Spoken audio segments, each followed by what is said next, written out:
Hello and greetings from UB. On behalf of the Office of Alumni Engagement, we are delighted you are able to join us for today's Webinar Wednesday presentation. My name is Joy Rona, and I am a member of the Alumni Careers and Lifelong Learning team here at UB. For today's webinar, it is my honor to welcome Stanley J. Jquan, an alumnus with his PhD in finance from UB. He is the editor of the Journal of Fixed Income and chairman of Ripsaw LLC. He has taught at various universities such as Duke, NYU, and University of Michigan, just to mention a few. He's also served on several bank and holding company boards, and he's been a consultant to government, business, and financial institutions. Stanley has written extensively in the areas of investment management, performance measurement, asset pricing, statistical models of stock returns, and mortgage-backed securities. He has published articles in such journals as the Journal of Financial Economics, the Journal of Finance, Journal of Business, Journal of Empirical Finance, Journal of Fixed Income, and the Financial Analyst Journal. In today's webinar, you will learn that we are all our own wealth managers, regardless of who you pay for advice and trade execution. Given the potential conflicts of interest, managerial risk, and excessive fees, it is not difficult to do better for yourself than what most professionals can do for you. Even if you choose to pay a professional, it is still your responsibility to monitor them concerning suitable strategies and performance net of fees. Investment portfolios have lots of moving parts with multiple risk dimensions. In today's presentation, Stan will take you through a disciplined investment process for wealth portfolio construction, monitoring, and revision involving many accounts and many investments with overlapping risk dimensions. We will leave some time today during today's webinar for Q&A. If you have any questions at any time during the presentation, please submit them through the GoToWebinar control panel question section on your screen. In addition, we are recording today's session, and we will send you all a copy within the next 24 hours. And now, it is my pleasure to turn it over to Stanley J. Jquan, along with Ripsaw co-founder David Jquan.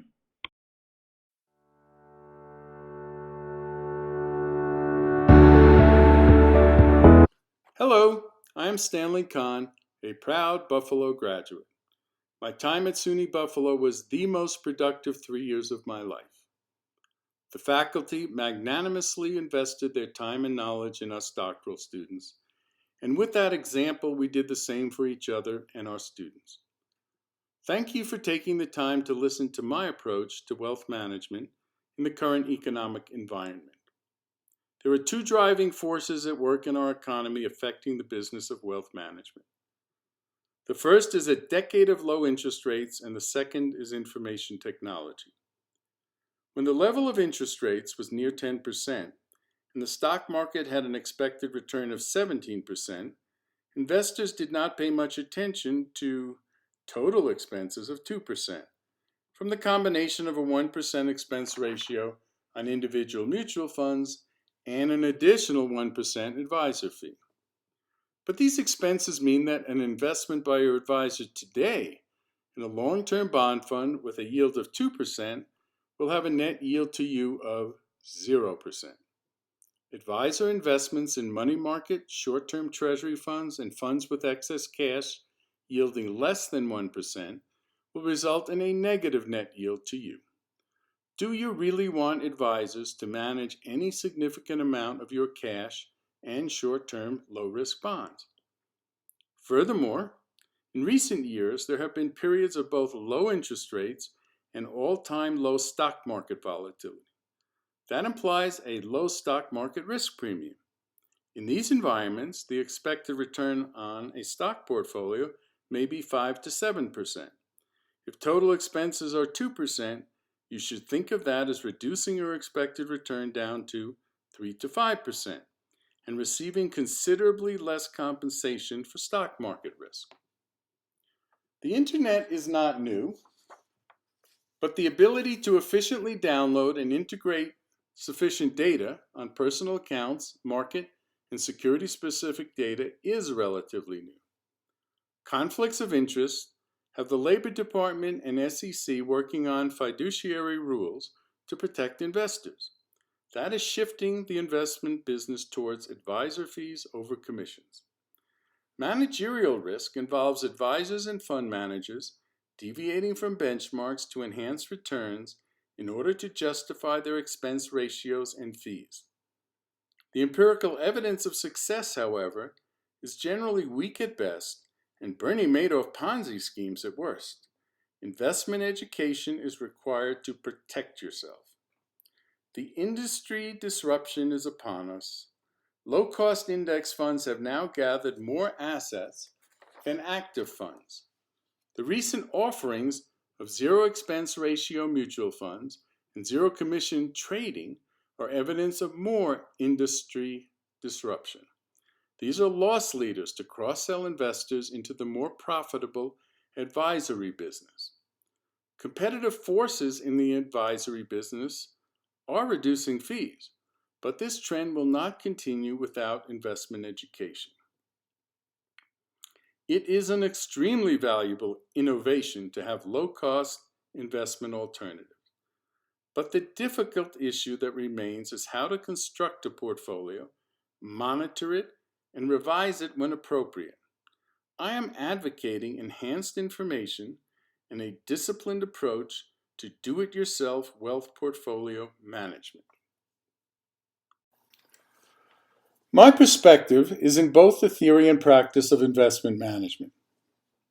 25 years as an academic and consultant, and 15 years to practice what I preach and innovate as Director of Research and Co-Director of the Investment Management Group at an institutional investment firm where sophisticated clients were public and private pension funds, central banks, hedge funds, mutual funds, and retail banks. For the past 19 years and ongoing, I have also been the editor of the Journal of Fixed Income that publishes contributions from both academics and practitioners in order to improve the performance of portfolio managers. After I retired in January of 2014, I began solo backpacking in Colorado and on the Appalachian Trail in North Carolina, Tennessee, and Virginia. I read lots of non-finance, non-fiction books for pleasure and information. Even at my advanced age, skiing in Colorado in the winter is still exhilarating. It seemed like a full-time job to design, build, and move to our dream home in the mountains of Colorado. We did it. I call it my final resting place. This retirement life is awesome. Then, my 30-something married children asked me to help them with their investments. After listening to my lectures on risk-return trade-offs, in exasperation, they replied, "Dad, just tell me what to do. Better yet, please do it for me." Okay for now, but this will not work when I am gone. It became clear that I had one more mission to achieve. Retirement has been an unexpected third career with the objective of providing families with the concepts in the form of a book and tools in the form of a web application for lifetime wealth management. The combination of concepts and tools make the process feasible for anyone sufficiently motivated. It is not just about keeping expenses low. It is also about obtaining and maintaining wealth portfolio objectives. A 30-something dual-career family will likely have at least 11 investment accounts with a lot of potentially uncoordinated risk exposures and objectives.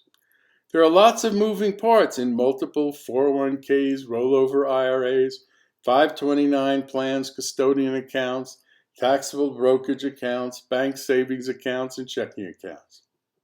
How do all these pieces fit together?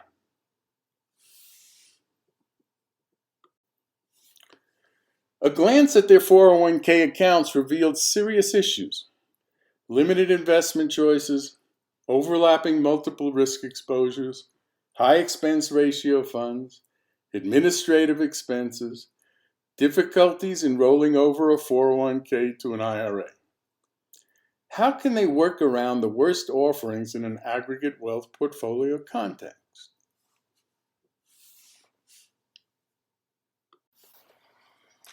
My initial approach was to create a spreadsheet for each family. Each account had a row for each security with its descriptive information, ticker symbol, security name, price, number of shares, allocation percentage to cash, bonds, and stocks, yield, expense ratio, cost basis, and unrealized gain or loss, and its risk exposures for stocks was U.S. versus international, large, mid, and small capitalization distribution, value blend growth distribution, and sector distribution for diversification.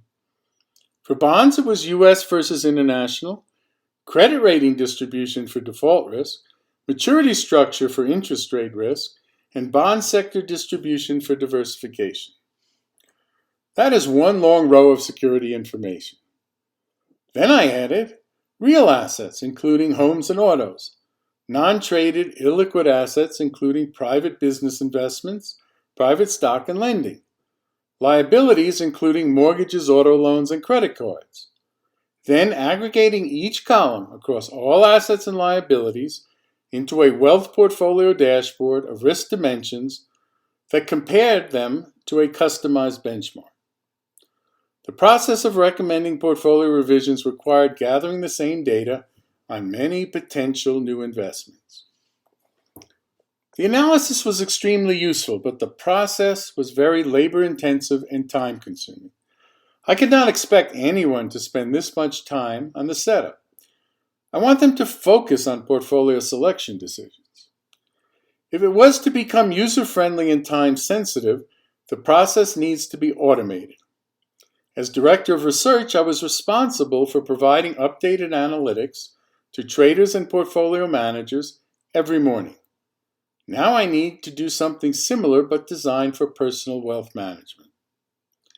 Steps 1 to 4 outline the automated capabilities of a web-based application I would ideally want on my desktop. After signing in, auto-update all current information on my account, assets, and liabilities to display a full balance sheet. Note that net worth is the wealth portfolio objective to manage.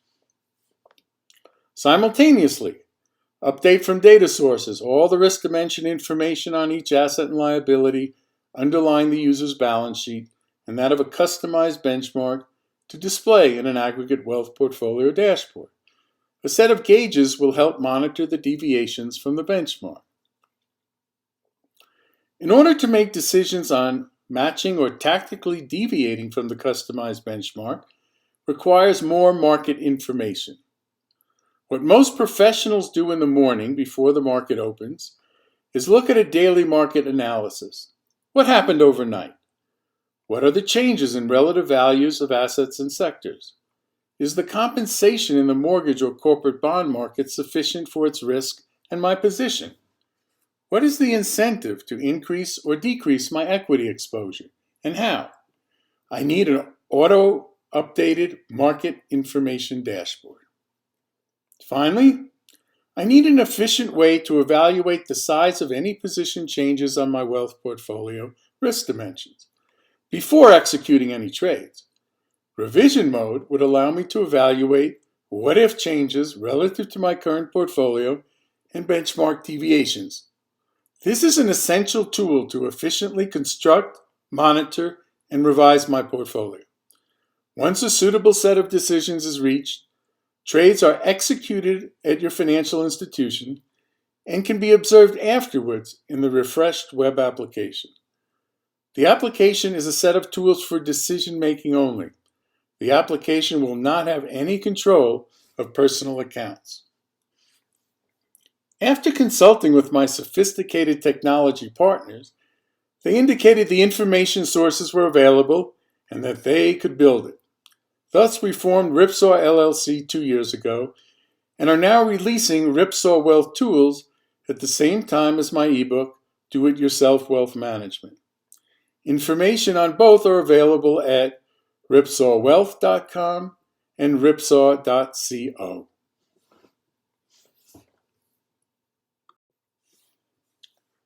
Now let's get back to providing the concepts in the form of the ebook, Do It Yourself Wealth Management. After the motivation in the preface and introduction, the book is divided into 4 parts. The chapters are reasonably independent so the reader can skip around.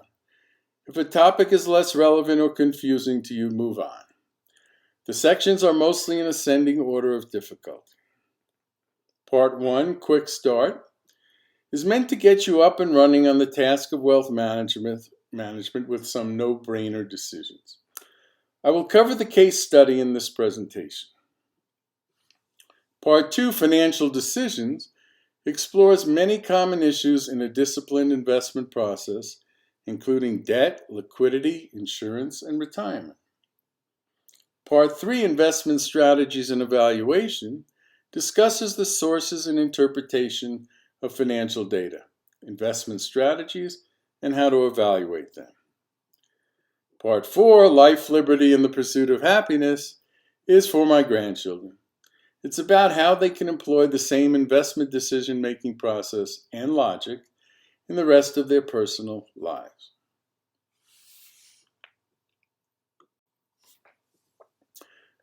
There are several important underlying concepts in this book to keep in mind. The first concept is opportunity cost.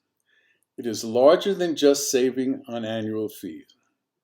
The preface of the book has an example that in 30 years of investing, 1.8% in fees beyond a low-cost index strategy will be 22% lower in wealth accumulation and 33% lower from not being able to reinvest those lost excess fees.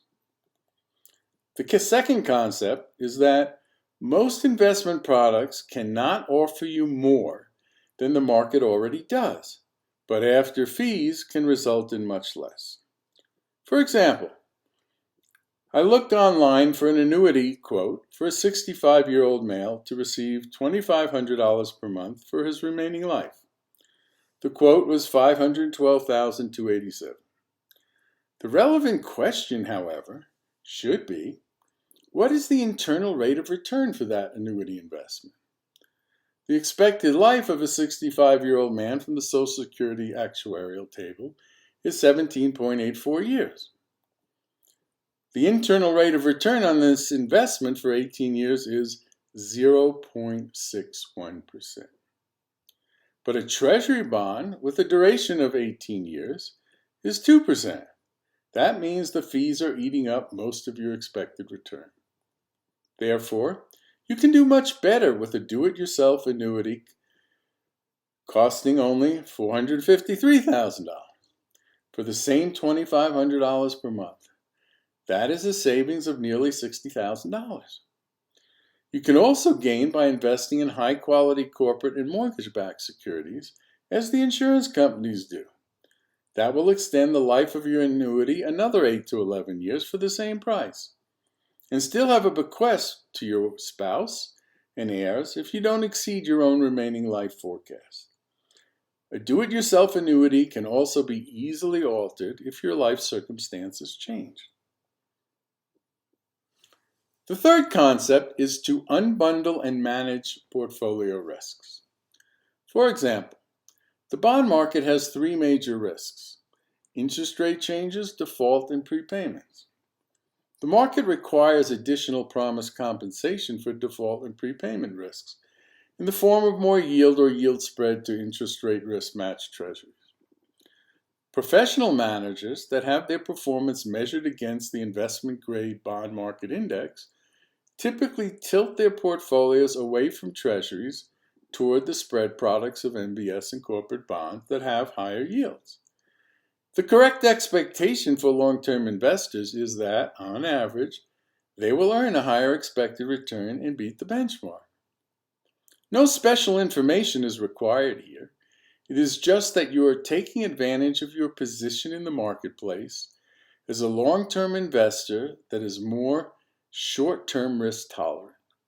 Hence, you can do the same as the professionals by unbundling the aggregate investment-grade bond index with separate investments in the 3-component index funds that represent the Treasury, MBS, and corporate subsectors. Then you can tilt your portfolio with investment weights that differ from the composition of the benchmark. The fourth concept is investment discipline. Always act with fiduciary responsibility. As a source of careful risk-taking, requiring sufficient compensation.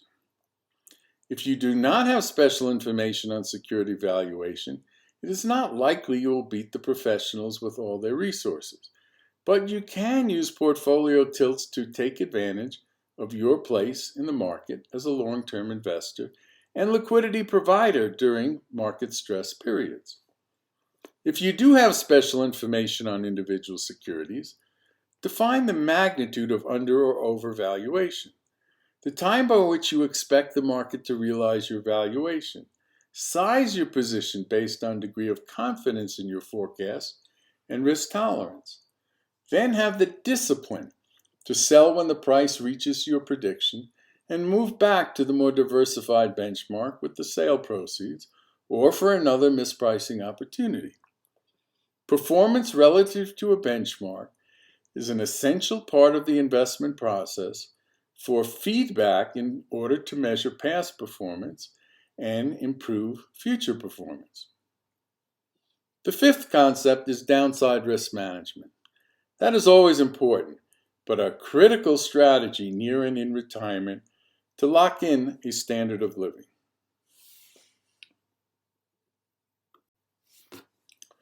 Let me overview here the list in the chapter on no-brainers. Much more detail is available in the book. The first no-brainer is to maximize tax-deferred retirement contributions. Besides good savings discipline, the immediate tax savings of a $15,000 contribution in a 35% marginal tax bracket is $5,250 that could be used for an additional investment in a brokerage account or for a down payment on a home. An employer with a matching program is the ultimate no-brainer. During my time at the University of Michigan, a 5% of salary contribution by a professor to the 403B plan was rewarded with another 10% contribution from the university. That is a 200% instantaneous return with no risk. As finance department chairman in the mid-1980s, I made it clear to new faculty, those fresh PhDs, that not taking this investment opportunity because of a cash flow excuse would result in removal from the classroom as unfit to teach finance. There are enough short-term borrowing opportunities to finance this investment. The second no-brainer is to roll over a company tax-deferred plan to a traditional IRA at every opportunity in order to get away from plan restrictions and high-cost investments. When moving to a new job, do not roll over your tax-deferred plan to a new employer plan with another set of restrictions. You will have more choices in a self-directed IRA. You should be in total control. The third no-brainer is to use risk-free tax minimization strategy. For example, after an overall asset allocation is determined, locate the more tax-efficient holdings like low dividend, high capital gain, and tax-exempt funds to your taxable brokerage accounts, and high dividend and interest rate-bearing holdings to your tax-deferred accounts. This is why having the same portfolio in all accounts is inefficient. The fourth no-brainer is to reduce the cost of implementing your financial plan at every opportunity. Never purchase a fund with a load or sales charge. The load is payment to a middle person, a broker, for helping you pick a good fund. What incentive does the broker have to act in your best interest when their compensation increases with the sales charge? Front-end load charges are typically in the range of 3 to 8.5%. That means you have to make up this charge just to break even. That may take a long time in this low interest rate environment. This is an unnecessary expense when there are equivalent funds in terms of investment exposures and performance which have no load. Beware of back-end loads that disguise the charge by having you pay the same load over time and in an exit fee. Do you really want to pay marketing, advertising, and distribution costs, those are 12B1 fees, for the fund to get other clients? I don't think so. The fifth no-brainer is to avoid target date funds. An investor is assumed to have a high risk tolerance with many years ahead to earn the higher average risk premium in stocks. Such a fund will begin heavily overweighted in stocks and systematically reduce the stock weight over time into bonds and cash. But target funds are not all alike. They each have their own costs and investment risks that are not likely to fit your unique personal goals. The good news is that you don't need target date funds to achieve a dynamic, time-dependent risk strategy. You can create your own target date wealth strategy with full knowledge of all the assets you own at a lower cost. The sixth no-brainer is to avoid annuities. The reason to stay away from annuities is that you pay large fees to a salesperson and an institution providing these relatively simple bond portfolio strategies that you can easily replicate on your own at very low cost. A do-it-yourself annuity example is demonstrated in the Downside Risk Management chapter of my book. The seventh no-brainer is to never buy whole life insurance. It is a bundle of life insurance and investments with heavy fees and managerial risk. Unbundle with low-cost term life insurance and do your own low-cost investment strategy. Furthermore, it is actuarially clear that the probability of death in the next year is higher as you age. A constant premium is hiding the fact that underlying cost of your contract is increasing over time. Why overpay early when you are better off using the money for wealth accumulation now? Then you can self-insure when wealth accumulation is sufficient and the premiums are very high. Note that wealth management involves all assets and liabilities in unique family circumstances. Include primary home, vacation home, and investment property assets. Include mortgage, auto, student, business, and unsecured loan liabilities. Include wage income, business income, and private investments. Include vested and unvested employer-restricted stock and options. And consider not only your investment horizon, but that of your family and beneficiaries. Before going through a case study and some useful investment strategies, the following video summarizes the motivation of using Ripsaw Wealth Tools as an independent, low fixed cost, member subscription service.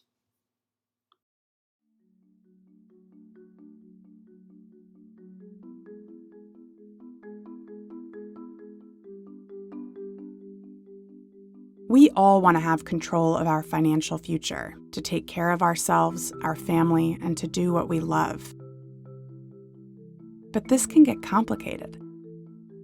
Anyone selling an investment product has a potential conflict of interest, and the interactions among many accounts and strategies seem impossible to manage. Robo and financial advisors miss your whole picture with cookie-cutter strategies. High fees and expense ratios diminish your wealth accumulation. Wealth portfolio management is often characterized as unattainable, time-consuming, and beyond our capabilities. We are changing that. Here at Ripsaw, we believe that you are the best person to be in control of your decisions. Ripsaw is an independent platform that provides a set of tools for you to make investment decisions in your own best interest. A customized benchmark establishes objectives, and the dashboard aggregates all assets and liabilities into a set of portfolio risk dimensions. Before executing any trades, evaluate what-if changes in your revised portfolio and its risk exposures relative to your benchmark. When your plan is suitable, execute trades in your brokerage accounts and see it afterwards refreshed in Ripsaw. Ripsaw is changing what it means to manage your wealth by putting you in the cockpit. Join Ripsaw and take control of your financial life. Sign up at ripsaw.co today for a free trial.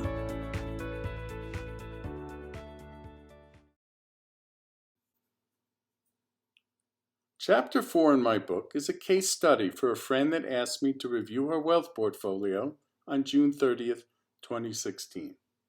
Eleanor recently sold her business and is working part-time at a new company with a tax-deferred plan. Her current marginal tax bracket is 20%. She is a single mom, age 57, with 2 children and 529 plans. Eleanor is a homeowner and plans to retire in 5 to 8 years. She has 2 advisor accounts, each with a 1.15% assets under management fee, a traditional IRA with $677,000, and an investment account with $205,000. After reviewing Eleanor's statements, I made the following notes. $10,150 per year in advisor fees. That is an opportunity cost to save and invest. The number of funds in her IRA is 35, and 16 funds in her brokerage account. That is unnecessary complexity. There is no indication of fund expense ratios on statements implies a lack of transparency. Is 75% stocks in the managed accounts appropriate? High-yield bonds and accounts overstate expected yields. Furthermore, their high correlation with stocks imply little diversification benefit. Why are municipal bonds in the portfolio?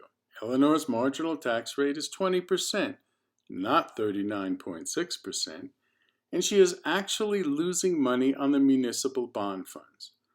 The SEC yield on the fund is 1.17%, which is less than the 1.59% from advisor fees and the fund expense ratio. Furthermore, Eleanor is losing money on cash in all funds. The current 3-month T-bill rate is 0.26%, which is considerably less than the 1.15% advisor fee plus an expense ratio. Why pay an advisor to manage your cash?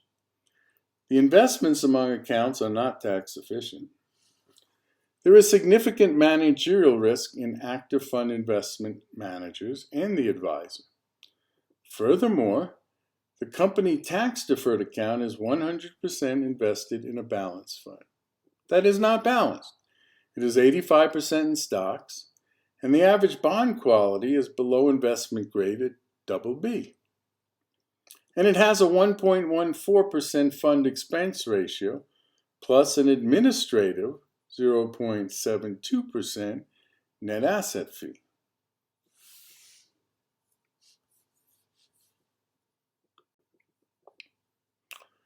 In order to evaluate a portfolio, we need some investment discipline. This is attainable with a benchmark strategy that must be established to measure suitability and performance. Step 1 is to define a low-cost, well-diversified, investable set of market proxies for cash, bond, and stock benchmark portfolios. Step 2 is to define a strategic asset allocation by selecting the percentage invested in the cash, bond, and stock market benchmark portfolios consistent with investor objectives, including risk tolerance.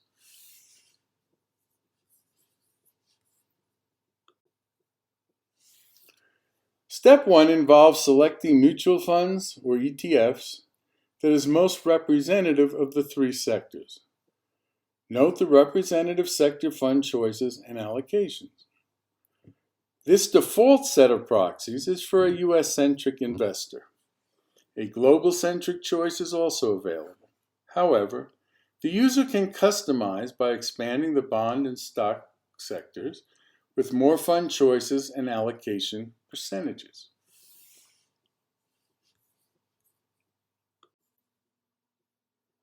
Step 2 involves a strategic asset allocation by selecting the percentages to be invested in the cash, bond, and stock proxy sectors consistent with investor preferences and risk tolerance. After significant deliberation, Eleanor chose 45% in stocks, 4% cash, and 51% in bonds. We can now analyze Eleanor's June 30th, 2016 balance sheet and wealth portfolio dashboard in Ripsaw Wealth Tools.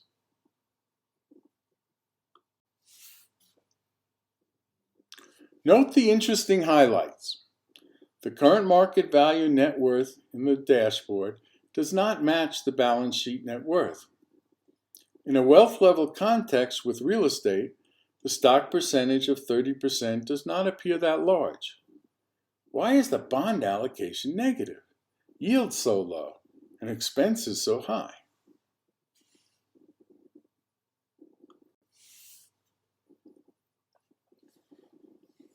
The discrepancy in net worth numbers is because the balance sheet treats the home mortgage loan as outstanding balance or book value, while the Ripsaw dashboard calculates market value that includes the value to the homeowner at the current mortgage refinance rate.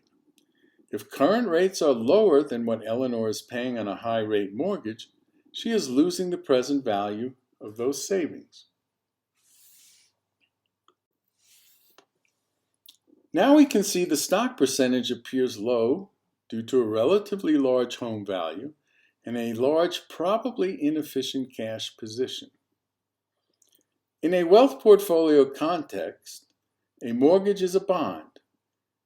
The negative bond percentage is because the borrowing or short position of the mortgage is greater than all the long bond allocations in Eleanor's investment portfolio. In a wealth portfolio context, the yield is very low relative to the benchmark because of the mortgage payment outflow and the inefficient use of cash at very low interest rates. Separately, expenses are extremely high relative to the benchmark.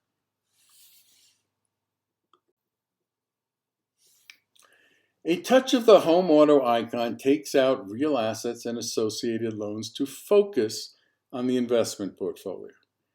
Now we can see the positive, although underweight, investment in the bond sector, and a better, although still considerably less than benchmark, asset yield.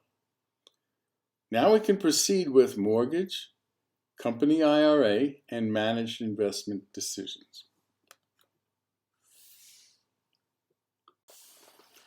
Eleanor's original $554,000 mortgage is a 15-year, 5.375% fixed rate that has a remaining balance of $349,708 after 7 years.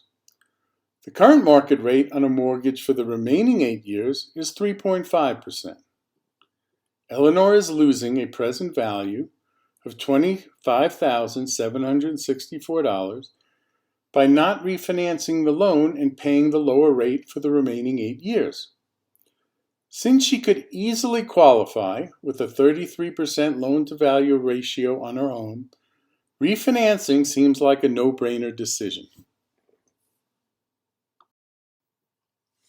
However, Eleanor has already accumulated significant wealth and is getting closer to retirement with a shorter investment horizon and less risk tolerance. Hence, considering paying off the mortgage completely rather than refinancing is also an option to save on the rate. In Ripsaw's revision mode, paying down the mortgage from her savings account increases Eleanor's wealth portfolio market value by the same $25,764 as in a refinancing, but also increases yield close to the benchmark and improves the bond allocation percentage.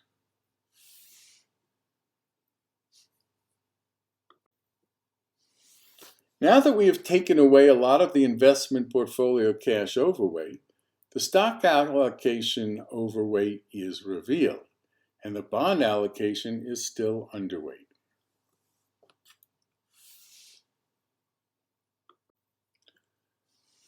Now we can focus on investment mode. Note the drop in revised aggregate value to $1,010,000, resulting from using the savings account to pay down the home mortgage. The current company IRA is invested 100% in a balance fund with a 1.14% expense ratio, but is not really a balanced strategy.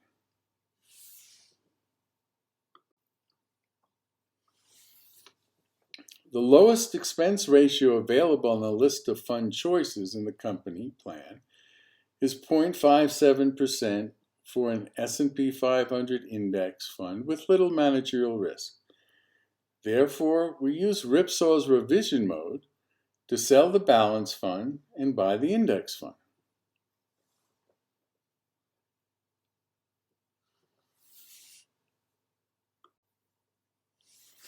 The issue to focus on next is which stocks to sell and use the proceeds and excess cash to buy which bonds. Looking at Eleanor's managed IRA, there are fund expense ratios well over 1%, high account management fees, and excess cash allocations in the funds.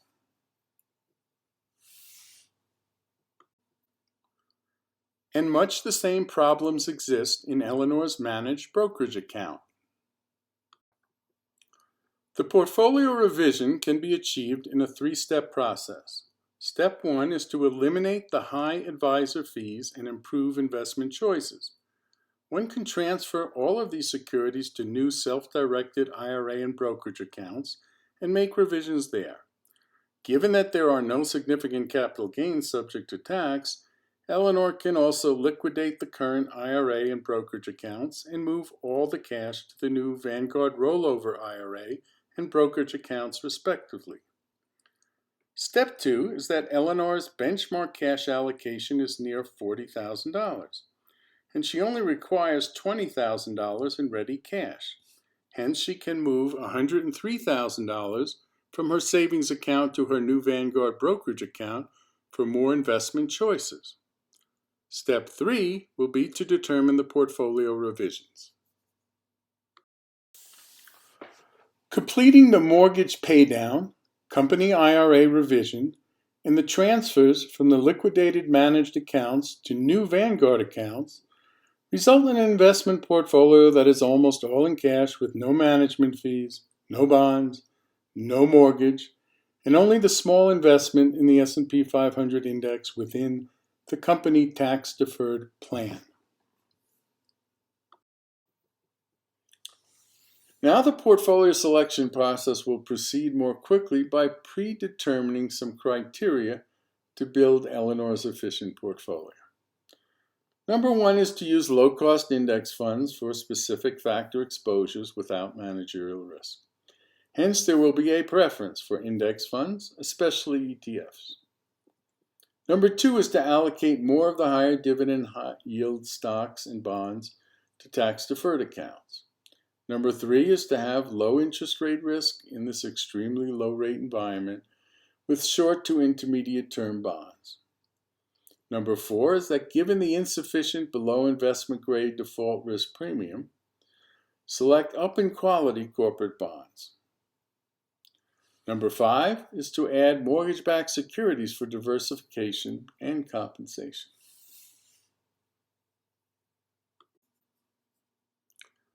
Employing Ripsaw's Enhanced Fund Screener, we found 6 transparent funds that provide precise risk exposures, diversification, and tax efficiency with the potential to closely match Eleanor's customized benchmark. Note that we are unbundling the large cap sector into the equally dollar-weighted combination of the large cap growth ETF and the large cap value ETF.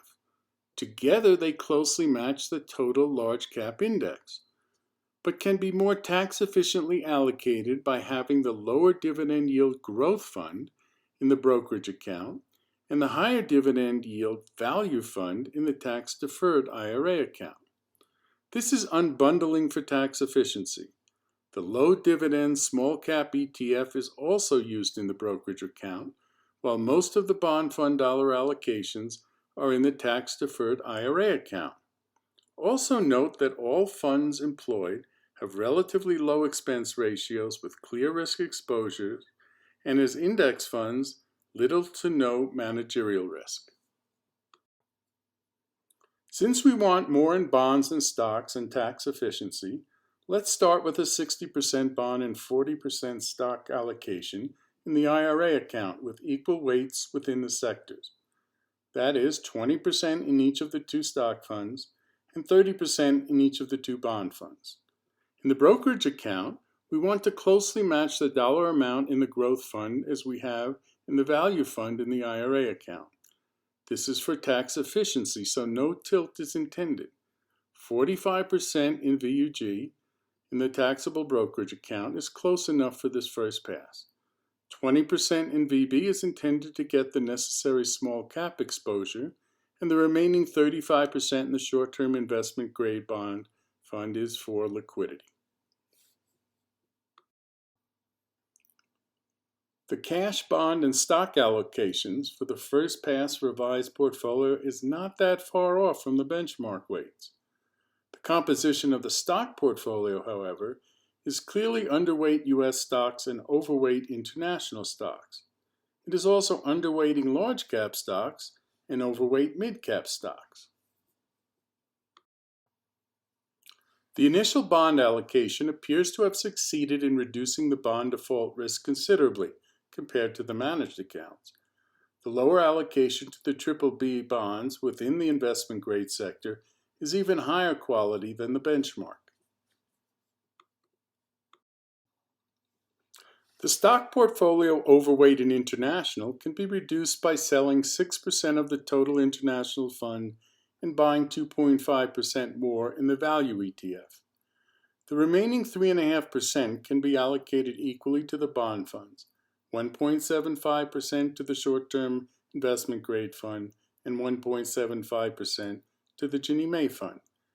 In order to match the dollar allocation of the large cap value fund in the IRA account, we raised the allocation to the large cap growth fund 4.5% to 49.5% in Eleanor's brokerage account.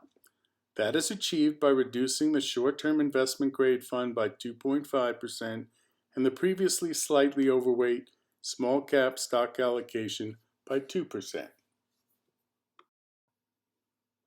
The investment portfolio dashboard now indicates that the stock portfolio composition is close to the benchmark. Note that because of the overlap of mid-cap stocks in the small cap and large cap funds, there was no need to include a separate mid-cap fund. And we maintain the intended short-term up-in-quality bond strategy. This is a temporary tactical deviation from the benchmark to maintain lower default and interest rate risks than the benchmark. We can now review Eleanor's wealth portfolio dashboard to see if her objectives have been obtained. Eleanor's wealth portfolio meets her investment objectives for risk tolerance and cash flow. There is significantly less bond default risk and interest rate risk in her portfolio. She eliminated the municipal bond and excess cash fund money losers. The stock and bond subportfolios obtained preferred risk exposure and diversification objectives.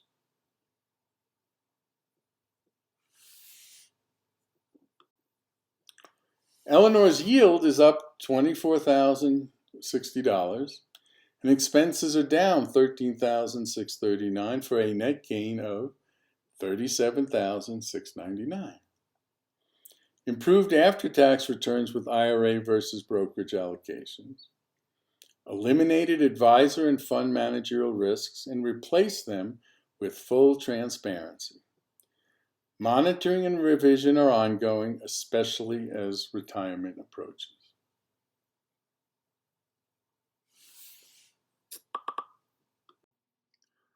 The frequency of portfolio monitoring and revision depends on the complexity of your portfolio and its sensitivity to market events.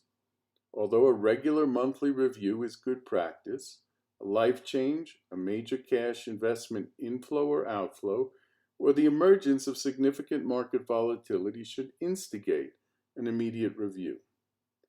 Here is a minimal checklist for portfolio monitoring and revision decisions.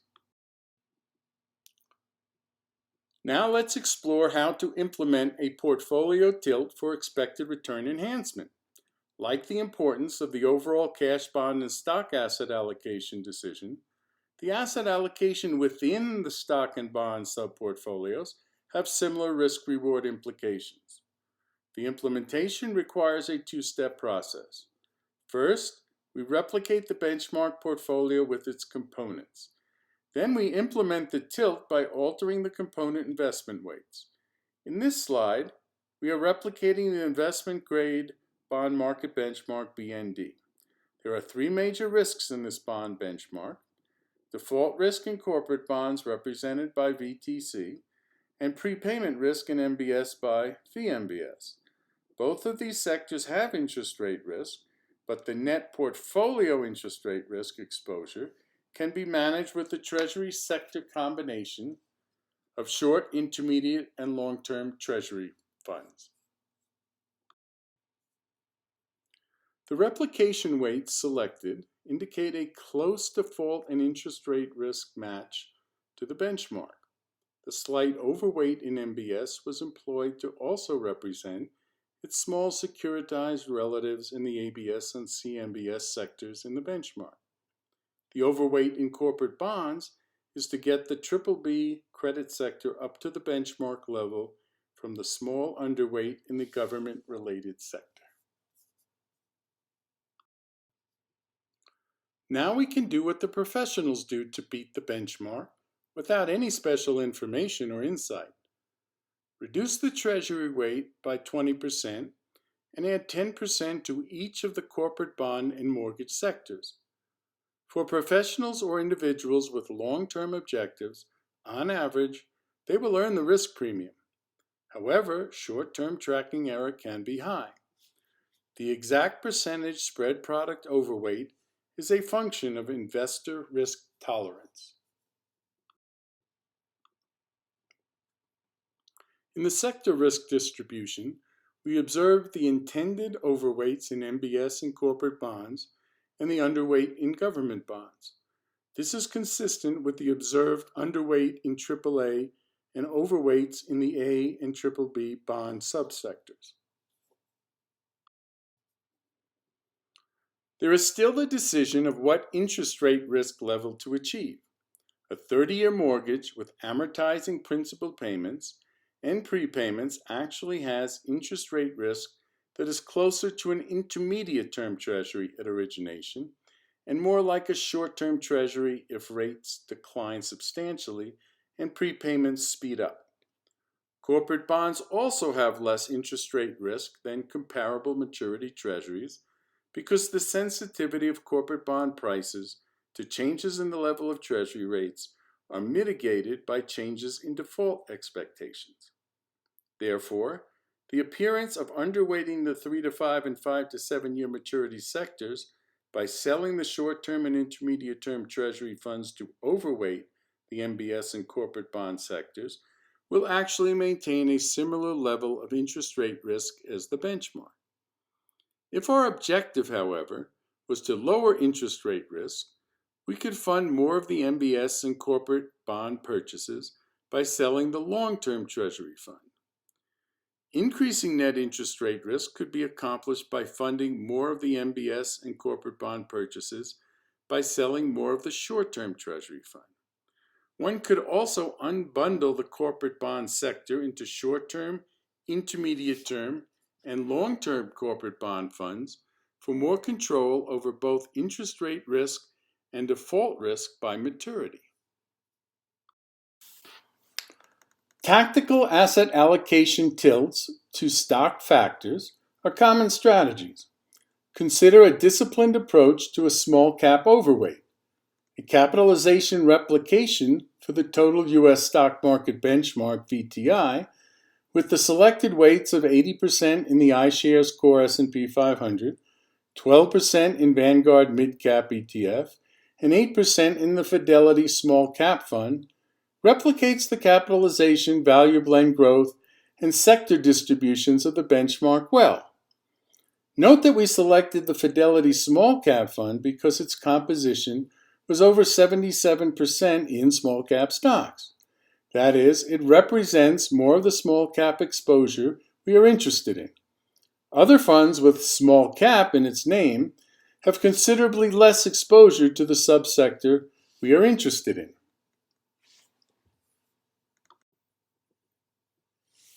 Here is an example of a 12% overweight in small cap from a 10% reduction in large cap and a 2% reduction in mid cap funds. Note that we get the desired small cap overweight and large cap underweight without affecting the value blend growth and sector distributions relative to the benchmark. We isolated the trade.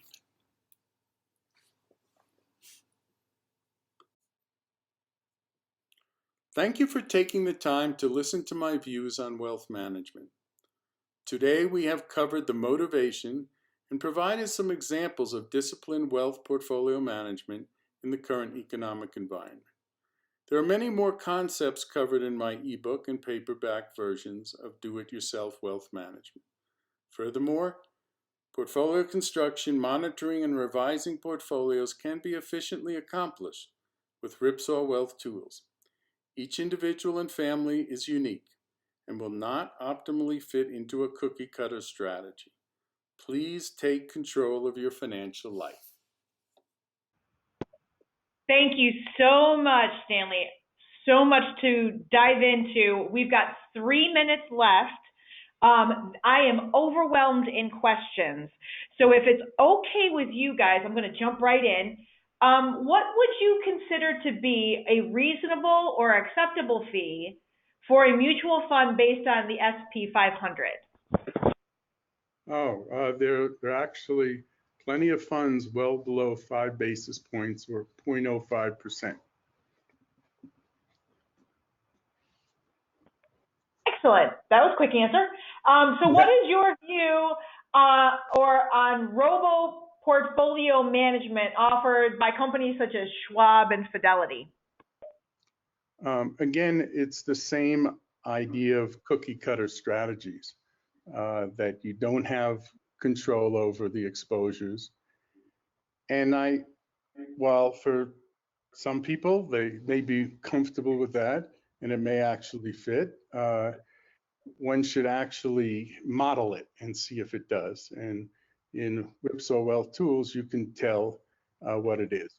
And essentially, if you do choose to have a portion of your assets in a robo-advisor or in Robinhood or many of these other interesting fintech platforms, most of those do connect to Ripsaw, so you can look at that against your whole allocation.